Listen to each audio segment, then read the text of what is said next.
Hi, so this video is targeted at people who need glasses to read.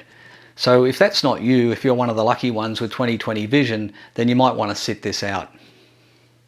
Okay, so now the kids have left the room. I'm going to explain to you this little trick that I learned, and maybe it can help you in certain situations. So what is that situation? Well, you know what it's like, okay? So you're in the restaurant and they put the menu in front of you, and you realise you haven't brought your glasses, or you're at the bank or you're at the solicitor's and they give you something to sign and you need to read it, and you go, oh no, I've forgotten my glasses, I've left them in the car, and you really need to read this thing. Now, basically in that situation, you either go back to get your glasses or you get the other person to read it to you, and that's kind of embarrassing. Well, this is a little trick that can get you out of that jam. Now, there's two parts to this. So the first part is, and I'll use this as an example. So this document here is just some instructions I've got for a new gimbal that I bought. This is fairly large text. It's probably 14 point maybe.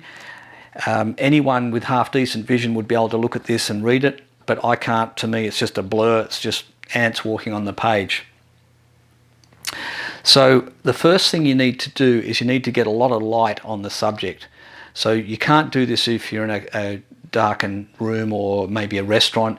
You would need to get someone to use the light in the phone to illuminate it for you, or step outside and find a good light source.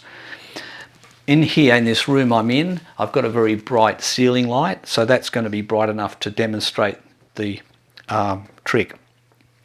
So that's step one, get it well illuminated. Step two, and this is the important step, you take your index finger on either hand, doesn't matter, and you curl it up like so. And if you curl that up and you have a look at it, in the middle there'll be a small little hole, like a pinhole, where the light can come through. And what we're going to do is we're going to look through that pinhole at our page. And when you do that, what you'll find is, if you've got enough light, you'll be able to actually read the text. So I can read this, and it says zoom slider. Push the zoom slider to the correct position to zoom the digital camera on the stabilizer. So I can read this now, and I can assure you I can't read it without that pinhole or without my glasses.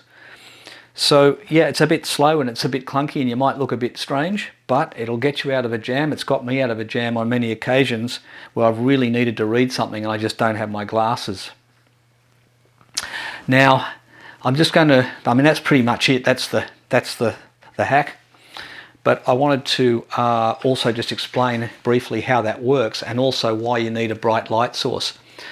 So how it works, if you know anything about the history of photography, the original cameras were what they called a pinhole camera. So it was just a box with a little pinhole in one face of the box, and then inside the box you had a photographic plate. And the nature of a pinhole is that it can focus the incoming rays of light onto the plate. And unlike a modern camera that has a lens, a pinhole camera actually has what they call an infinite depth of field. So your depth of field basically is the distance from the camera where your subject can be in focus, and it's a minimum distance and a maximum distance. So you can imagine, say, a depth of field where any subject that's 5 meters away from the camera up to 10 meters away from the camera is in focus. If it's more than 10 meters away, it's out of focus. If it's less than 5 meters away, it's out of focus. So you've basically got this 5 meter depth of field where everything is in focus. And that's the nature of how a modern camera lens works.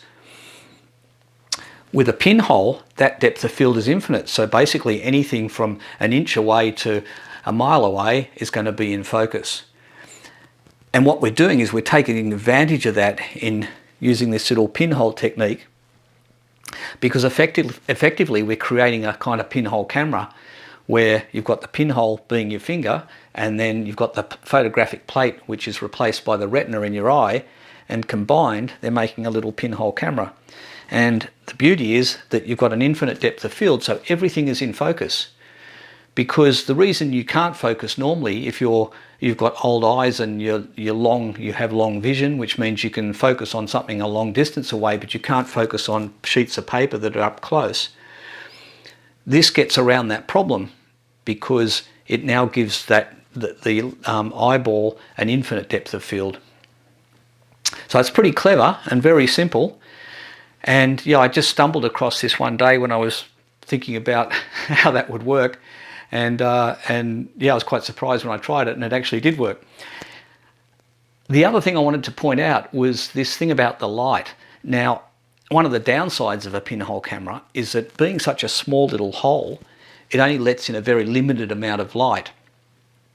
So if your subject is not really very well illuminated, you're going to struggle to get enough light into your eye to actually be able to see it. And so hence why you need to have a very good light source on the subject.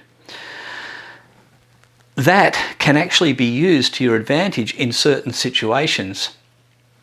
And an example of that is, if you look at this image I've got here, this is an industrial light fitting inside a warehouse. And when you look up at that light fitting, all you see is this glary light. So if someone's asked you whether that light, the lamp up there, is an incandescent lamp or an LED lamp, you wouldn't be able to tell because it's just a glary light. However, if I use this pinhole finger technique and I look up at that light, I can actually then see the individual LED chips inside the light, all lined up in a circle. So I know that that's an LED light fitting. You might say, well, why do I care? What's the practical implications of that? But a few years ago, I was in a job where I had to do energy audits for commercial companies. And one of the things we had to do was go around and count the lights and work out whether they were incandescent or LED lights, because of course that has a big impact on the energy usage. And when you're looking at a light fitting in a warehouse that's 15 meters up above you, you can't climb up there or get on a ladder and look at it.